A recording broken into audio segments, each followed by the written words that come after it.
The morning sun was just beginning to peek over the horizon as James Mitchell stepped out of his modest one-story home, adjusting the faded veteran's cap that had been his constant companion for the past 20 years.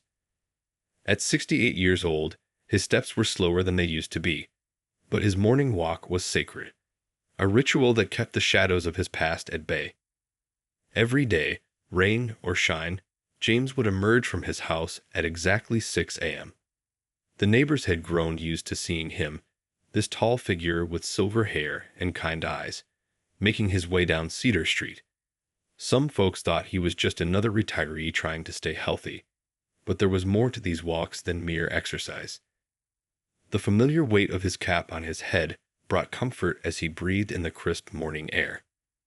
Past the old baker's house with its always blooming roses, beyond the corner where Mrs. Chen would sometimes be watering her garden, James walked with purpose. His doctor had suggested these walks years ago to help with his PTSD, and somehow they'd become the anchor of his daily life. The rhythm of his footsteps helped quiet the memories that still visited him at night. Memories of humid jungles, of friends lost too soon, and of a time when every shadow could hide danger. But here on Cedar Street, with the morning birds providing their cheerful symphony and the smell of fresh bread wafting from the local bakery, James found his peace. He'd wave to Tom, the newspaper delivery guy, who'd zip past on his bicycle. Sometimes he'd stop to help old Mrs. Wilson pick up her morning paper. Her arthritis made bending down difficult. These small interactions, these tiny moments of connection, were what made his neighborhood feel like home. 3 miles was his usual route, and he knew every crack in the sidewalk, every loose stone, every house, and every tree along the way. The local kids had nicknamed him the Morning Man, and would sometimes join him for a block or two on their way to school, peppering him with questions about his cap and the shiny pins on it. When he'd reach the corner store, his halfway point, James would stop for his ritual bottle of water. The owner, Mr. Lee, would always have it ready, sitting on the counter with a friendly smile. They rarely spoke much, but there was a comfortable understanding between them, the kind that develops between people who see each other every single day. This morning routine wasn't just a walk. It was James's way of reminding himself that he was still here, still moving forward, still part of this world that sometimes felt too loud and too fast. Each step was a quiet victory over the memories that tried to hold him back. Each greeting exchange with a neighbor was an anchor to the present. Little did James know that this peaceful routine was about to face an unexpected challenge. The corner store that had been his safe haven was about to become the stage for a confrontation that would change not just his life, but the lives of everyone involved. But for now, on this particular morning, he simply walked, counting his steps, greeting his neighbors, and finding strength in the simple act of putting one foot in front of the other. It started like any other morning at the corner store, except this time something was different. The usual quiet was broken by the rumble of motorcycle engines. 5 bikes pulled up, their chrome parts gleaming in the morning sun. The riders, dressed in leather jackets despite the warm weather, seemed to take up all the space in front of Mr. Lee's store. James noticed them right away, not because they were loud, though they were, but because they were parked in front of the water cooler where he usually stopped. He could have easily walked past them, could have skipped his water break just this once, but 20 years of routine wasn't something he was willing to give up without good reason.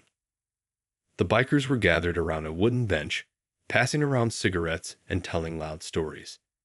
Their leather jackets had patches and symbols James didn't recognize, marking them as members of some local motorcycle club. As he approached the store entrance, he could feel their eyes on him, taking in his measured walk, his age, and especially his veteran's cap.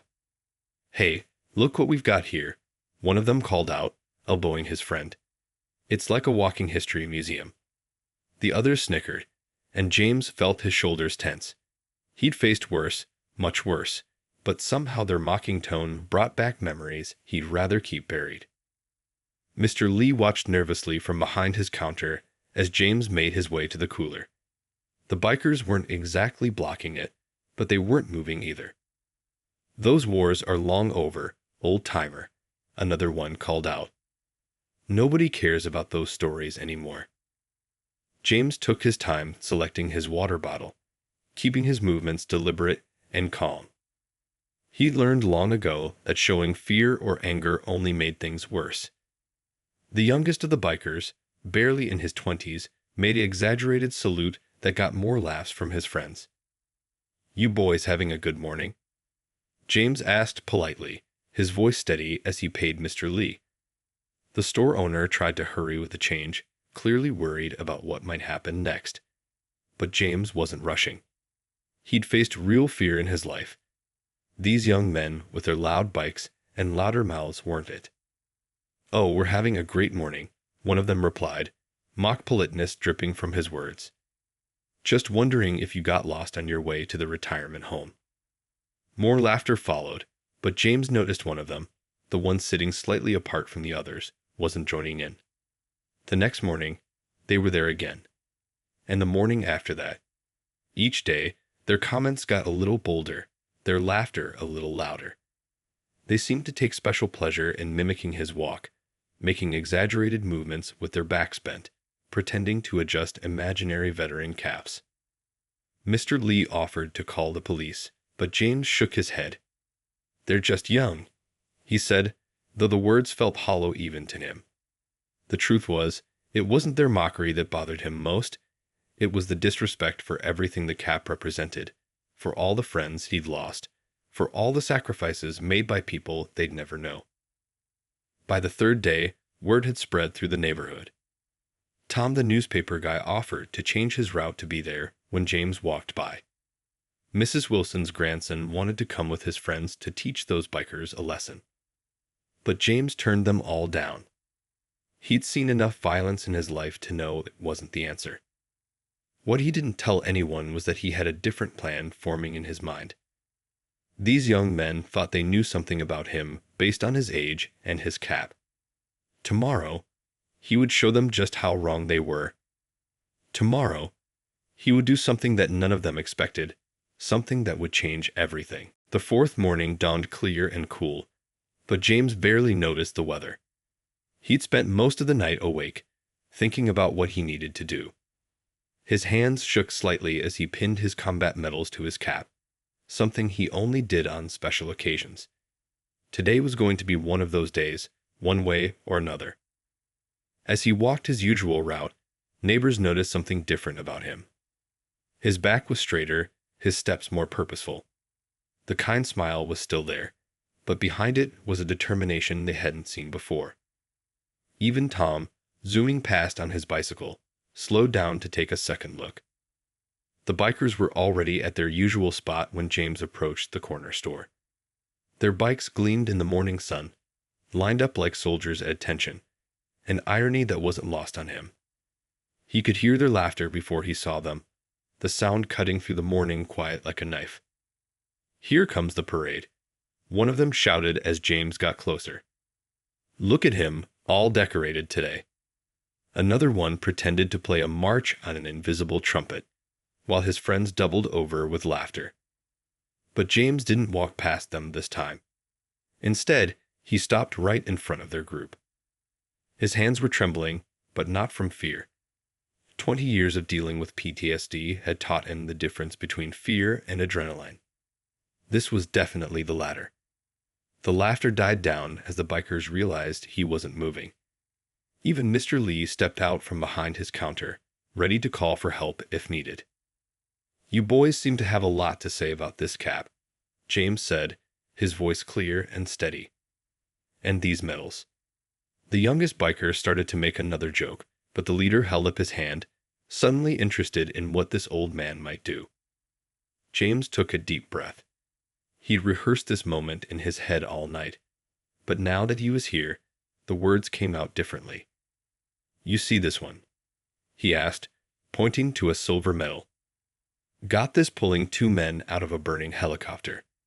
The pilot didn't make it, but his last words were about his baby daughter back home." The bikers shifted uncomfortably. This wasn't the reaction they'd expected. The usual fun of mocking an old man was rapidly disappearing as James continued to stand there, his eyes moving from one face to another. And this one. He touched another medal. This one's not even mine. It belonged to a 19-year-old kid who saved our whole unit. He handed it to me before he died, asked me to get it back to his mother. Never found her. His voice cracked slightly, but he pressed on. The silence stretched out, broken only by the distant sound of morning traffic. The biker who always sat slightly apart from the others had moved closer now, his eyes fixed on James's medals. There was something in his expression, recognition, perhaps, or remembrance. You boys think this cap is funny, James continued, his voice growing stronger. You think it's just some old man trying to hold onto his glory days. But every morning when I put it on, I remember. I remember faces, names, promises made. I remember boys your age who never got to grow old. He paused, looking each of them in the eye. The mockery was gone now, replaced by something else. Discomfort, shame, and in some faces, the beginning of understanding. The leader of the group had removed his sunglasses, revealing eyes that couldn't quite meet James's steady gaze. I don't wear this cap for your respect, James said finally. I wear it for them. And if you want to laugh at that, go ahead. But know what you're laughing at. Know who you're laughing at. With that, he turned and walked toward the store entrance. The usual spring wasn't in his step. Telling even this much had drained him more than he'd expected. But as he reached for the door, he heard movement behind him. Someone was standing up. Someone was about to speak. And in that moment, everything was about to change. Wait, a voice called out behind James. It was the quiet biker, the one who'd been watching more than laughing these past few days. His voice trembled slightly as he stood up. That unit insignia on your cap, it's the 173rd Airborne Brigade, isn't it? James turned slowly, his hand still on the store's door handle. That's right, he replied, studying the young man's face. There was something familiar about those eyes, something that tugged at his memory. The young biker took off his leather jacket, revealing a faded photograph pinned to his shirt. It was worn around the edges, clearly handled often. This was my father, he said, unpinning it carefully. Thomas Rodriguez. He served in the 173rd too. The world seemed to stop for a moment. James felt his legs go weak, and Mr. Lee quickly brought out a chair from behind the counter. The other bikers gathered around, their earlier mockery forgotten in the heavy silence that followed.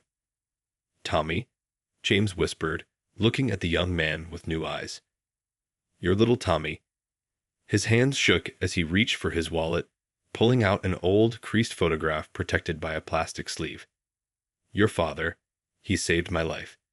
He saved all our lives. The other bikers watched in stunned silence as James showed them his own photograph. A group of young soldiers standing in front of a helicopter. Among them was a face they all recognized, a younger version of the man in Tommy's photograph. Dad never talked much about the war, Tommy said quietly, his tough biker image crumbling as he looked at the old photograph. He passed away when I was 12, took most of his stories with him. Mom said he was a hero, but a hero doesn't begin to cover it, James replied, his voice thick with emotion. It was during the monsoon season. We were pinned down, our radio was dead, and the enemy was closing in. Your father, he ran through open fire to reach a working radio in a downed helicopter. Called in support that saved our entire unit. The other bikers had removed their sunglasses, their faces showing a mix of shame and fascination. The leader, who had been the loudest in his mockery, now stood respectfully to the side, his earlier bravado completely gone. He never told us he got hurt doing it, James continued, looking directly at Tommy. Took a bullet in his shoulder, but still managed to hold that position until help arrived. When they tried to give him a medal, he said the real heroes were the ones who didn't make it back. Tommy wiped his eyes quickly, trying to hide the tears that had formed. One of his friends placed a supportive hand on his shoulder, all thoughts of their previous cruel entertainment forgotten. "I've been walking this route for 20 years, James said, looking around at the group. "Every step, every day, I think about your father and the others. About the promises we made to never forget each other, to live lives worthy of their sacrifice." Mr. Lee, who had been watching from behind his counter, quietly placed bottles of water in front of everyone. The morning sun had risen fully now, casting long shadows across the store's entrance, but nobody moved to leave. "Would you?" Tommy hesitated, then found his courage. "Would you tell me more about him? About what he was like over there?" Mom tried, but she only knew him after he came back. James looked at the young man, seeing both the tough biker exterior and the 12-year-old boy who lost his father too soon. "I'll tell you everything I remember," he said softly. "Your father was one of the finest men I ever knew. And looking at you now, I can see so much of him in your face." The other bikers pulled up chairs, forming a circle around James and Tommy. The morning traffic continued in the background, but here in this small corner of the world, time seemed to stand still as stories of bravery, friendship, and sacrifice began to flow. The morning stretched on as James pulled out his wallet again, this time removing several more photographs he kept safe for decades. Each one told a story, and the bikers leaned in closer, their earlier hostility replaced by genuine interest. Mr. Lee had given up any pretense of running his store, pulling up a chair to listen as well. "This one," James said, pointing to a faded color photograph, "was taken the day before that big mission. See your father here, Tommy. He's showing us all a picture of you as a baby. Couldn't stop talking about how you just learned to crawl." James smiled at the memory. He carried that photo everywhere, even taped it inside his helmet. Tommy ran his finger gently over the image, seeing his father in a way he never had before, young, strong, and full of life. The other bikers watched their friend, seeing him differently too. The tough guy who taught them all how to ride was now just a son learning about his father. "We all used to tease him about being such a proud dad," James continued, his voice warm with memories. "But he'd just grin and say, 'Wait until you have kids of your own.' He was the oldest in our unit, you know. Most of us were just kids ourselves, scared out of our minds but trying not to show it. Your father, he looked after us all." One of the bikers, who'd been particularly cruel in his mockery the day before, cleared his throat. "My old man served too," he said quietly. "Never talks about it though. Just sits in his garage some nights, staring at nothing." James nodded understanding. "Some memories are harder to share than others. But your father had a special way about him, Tommy. Even in the worst moments, he'd find something to smile about. Used to say that hope was like a motorcycle. You just had to keep it balanced and moving forward." Tommy let out a surprised laugh. "He used to tell me the exact same thing when he was teaching me to ride. I never knew where that came from." Mr. Lee disappeared briefly into his store and returned with an old cardboard box. "I have been saving this," he said, placing it on the table. Inside was a collection of veteran photos, customers who'd been coming to his store for years. "Maybe," he suggested, "we could put these on wall. Make special place." The bikers exchanged looks, then the leader spoke up. "We could help with that. Got some tools and our bikes. Could make it real nice." The others nodded eagerly, seeming grateful for a way to make amends. As they started planning the memorial wall, James watched Tommy studying another photograph. This one showed his father receiving a commendation, though he was trying to direct attention to the others in his unit instead of himself. "Your father never wanted recognition," James explained softly. "Said the real medal was getting to come home to you and your mom. But he earned more than just medals over there. He earned the right to be remembered as the hero he was." The morning sun was high now, casting warm light through the store windows onto the small group. The bikers who had started the day as tormentors were now hanging on every word, asking questions about the war, about courage, about what it meant to serve. Tommy pulled out his phone and showed James a picture of his own baby son, named Thomas after the grandfather he'd never meet. James felt tears welling up in his eyes as he saw the family resemblance passing down through generations. "You know what?" Tommy said, looking around at his fellow bikers. "I think we need to change our morning hangout spot. Same place, same time, but for a different reason." The others nodded in agreement, understanding exactly what he meant. The small group continued sharing stories, each one bringing the past a little closer to the present, building bridges between generations that had seemed impossibly far apart just hours ago. And through it all, the photos on the table told their own quiet stories of sacrifice, brotherhood, and the bonds that survive long after the wars are over. Over the next few weeks, the corner store transformed in ways nobody could have expected. The bikers, who had once been a source of tension in the neighborhood, became regular fixtures of James's morning walks. They would arrive early, clean up the area around the store, and wait for him with fresh coffee and eager ears for more stories. The memorial wall they built inside Mr. Lee's store quickly became something special. What started as a simple collection of veterans' photos grew into a community project. People from all over the neighborhood began bringing in pictures of their own family members who had served. Each photo came with a story, and James found himself becoming the keeper of these memories. "Tell us about this one," one of the younger bikers would ask, pointing to a newly added photo. The morning would then fill with tales of bravery, sacrifice, and sometimes even laughter. The corner store had become more than just a rest stop. It was now a place where history came alive. Tommy took to wearing his father's dog tags, which he'd kept in a drawer for years. He polished them every morning before riding to the store, and the simple act seemed to give him a connection to his father he'd never had before. The other bikers noticed how he touched them while listening to James's stories, as if trying to reach through time to understand the man he'd lost too soon. The change in the bikers wasn't just about their morning meetings. They started helping elderly veterans in the community with home repairs, grocery runs, and rides to medical appointments. Their motorcycle club, once known for causing trouble, began to earn a different kind of reputation.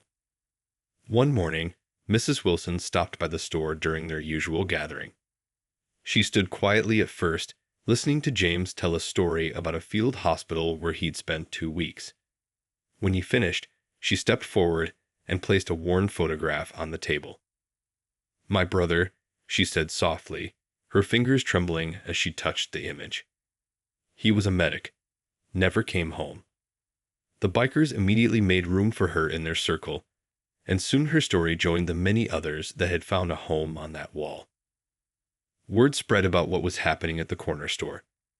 Local news reporters tried to come by for interviews, but the bikers politely kept them at bay. This wasn't about publicity or recognition. It was about healing, understanding, and building bridges between generations. The youngest biker, who had been the first to mock James weeks ago, underwent the most dramatic change.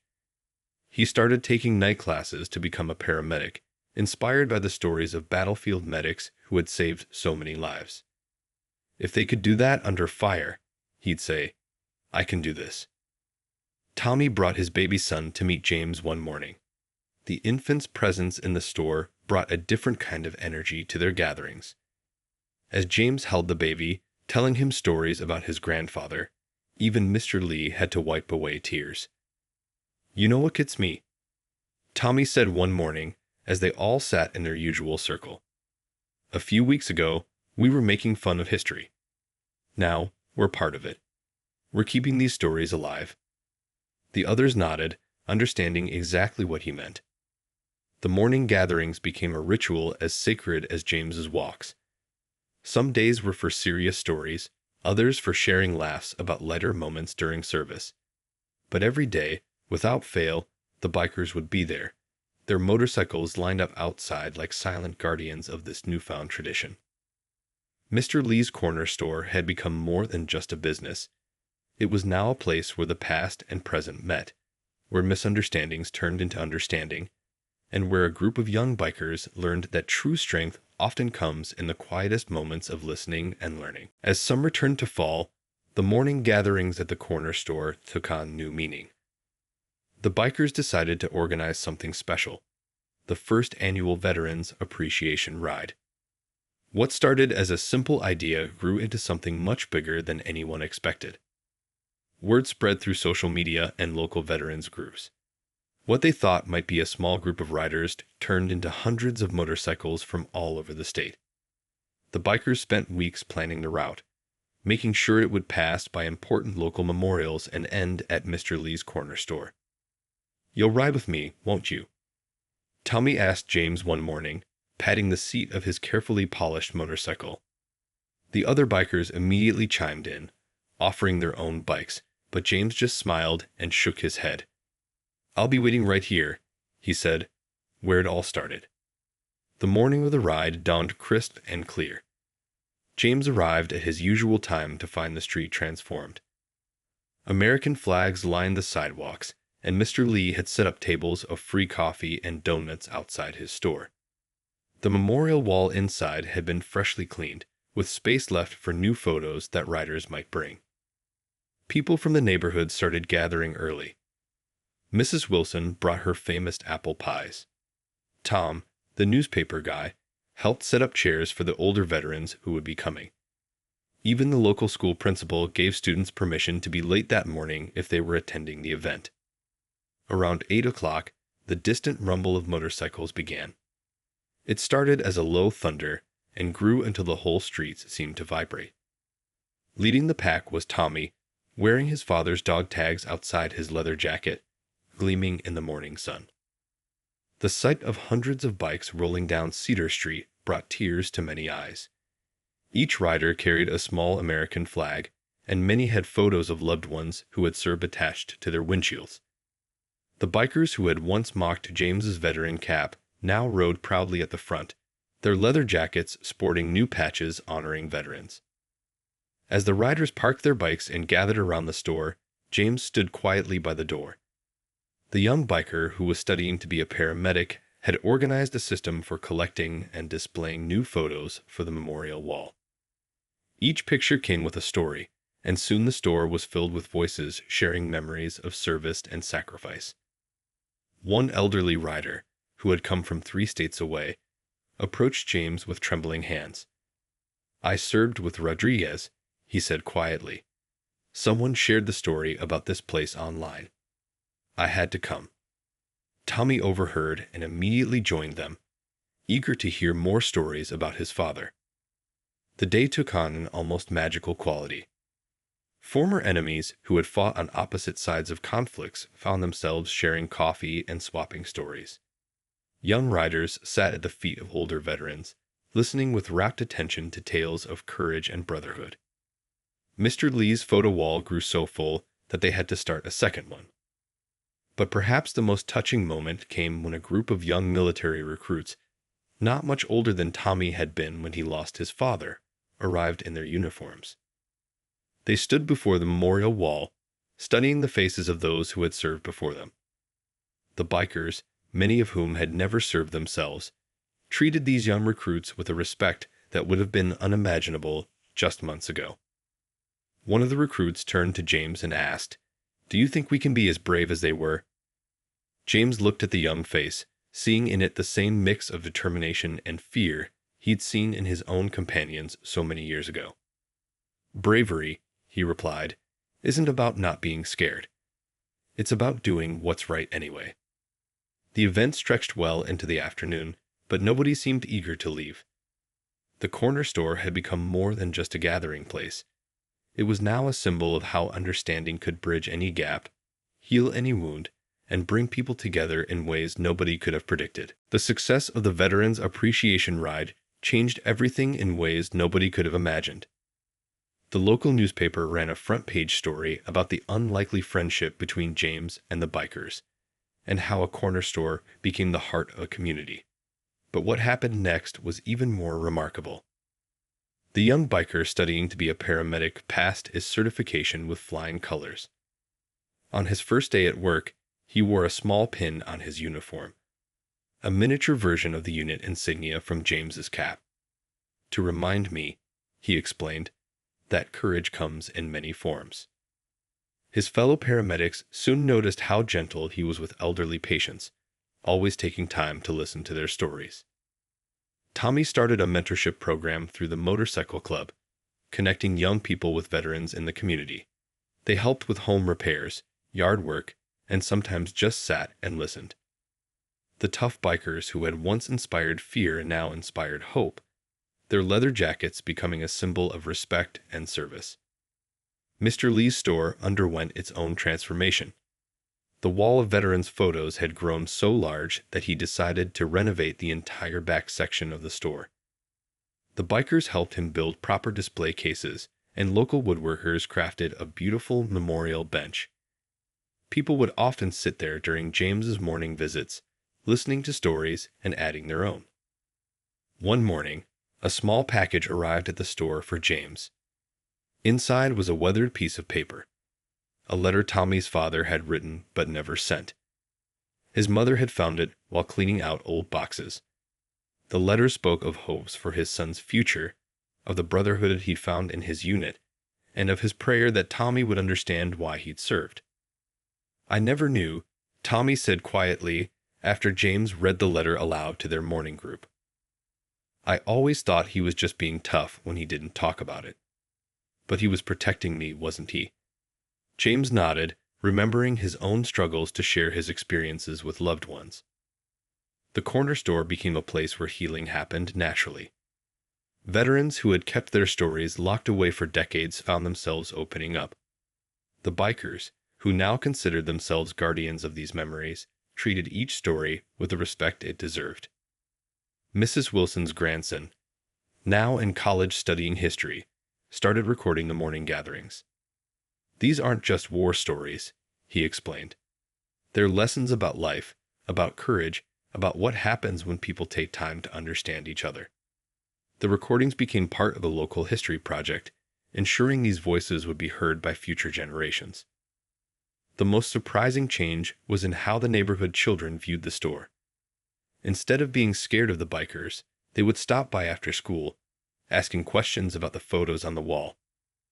The bikers would help them with their history homework, bringing the past alive in ways no textbook could match. One particular story touched everyone deeply. An elderly woman brought in a photo of her husband, who had served as a cook in the war. "He never fired a shot," she said proudly, "but he made sure everyone had a hot meal and a kind word." The bikers added his photo to the wall with the same respect they showed to combat veterans, understanding that service comes in many forms. The morning walks that had once been James' solitary ritual became community events. Sometimes a few people would join him, other times just one. But the conversations that happened during these walks, the understanding that grew with each step, proved that the simplest actions could build the strongest bonds. Even the local police officers started stopping by regularly, not because of trouble, but to share coffee and stories. The barrier between different parts of the community had melted away, replaced by a shared understanding that everyone's story deserved to be heard. 1 year after the day James first confronted the bikers, the corner store hosted a special gathering. The morning dawned just like that fateful day, but everything else had changed. Instead of motorcycle engines breaking the peace, the sound of laughter and friendly chatter filled the air. Tommy stood proudly behind the counter with Mr. Lee, wearing his father's dog tags and a new leather vest with a special patch, one that combined his motorcycle club's logo with his father's unit insignia. His young son, now taking his first steps, toddled between the legs of bikers who had become as close as family. James arrived at his usual time, but today was different. The bikers had arranged a surprise. They tracked down members of his old unit through social media and veterans groups. 3 of his former squad mates had made the journey to be there. The reunion brought tears to everyone's eyes as the old soldiers embraced, their years apart melting away in seconds. "Remember how we used to call you Sarge?" one of his old buddies asked, his voice thick with emotion. The nickname sparked a new round of stories, each one adding another layer to the rich history that had found a home in this humble corner store. The young paramedic biker arrived still in his uniform, having just finished his night shift. He shared stories about how the lessons he'd learned from veterans' stories had helped him connect with patients, especially older ones who just needed someone to listen. Sometimes, he said, the best medicine is showing people they matter. Mrs. Wilson had outdone herself with the refreshments, and the smell of her fresh-baked cookies filled the store. Children from the neighborhood darted in and out, each one knowing to stop and respectfully look at the memorial wall before grabbing a treat. They'd learned more about history from this corner store than they ever had in school. The local history project had grown beyond anyone's expectations. Universities were now interested in the recordings, seeing them as valuable oral histories. But more importantly, families were using them to connect with their own stories. Young people would bring their grandparents in, hoping to spark conversations about their service that had never happened before. James watched it all from his favorite spot near the window, where the morning sun would warm his shoulders. A year ago, he'd been a solitary figure walking these streets. Now, he was surrounded by a family he never expected to have. The bikers had become the sons he never had, and their respect for veterans had spread through the community like ripples in a pond. Tommy's son wobbled over to James, holding up his arms to be picked up. As James settled the child on his knee, he realized something profound. This little boy would grow up knowing not just his grandfather's story, but the stories of an entire generation. He would understand sacrifice, courage, and the power of turning enemies into friends. The motorcycle club had changed too. Their reputation now drew young riders who wanted to make a difference in their community. Each new member had to spend time listening to veterans' stories and helping with community service before they could wear the club's patches. What had started as a group of troublemakers had become a force for good. As the morning wore on, someone suggested taking a group photo. Everyone gathered around the memorial wall: bikers, veterans, neighbors, and children. Mr. Lee set up his camera, and just before he pressed the button, James looked around at all the faces. He saw the past, present, and future all mixed together in this moment. "You know what?" he said to no one in particular, though everyone listened. "Sometimes the bravest thing we can do is give people a chance to change." The bikers nodded, remembering their own transformation. "And sometimes," he continued, smiling at Tommy, "the greatest discoveries are right in front of us, just waiting for us to open our eyes." The camera clicked, capturing not just a group of people, but a moment of perfect understanding. The photo would soon join countless others on the wall, telling its own story of how a morning walk, a veteran's courage, and a group of bikers' change of heart had transformed not just a corner store, but an entire community.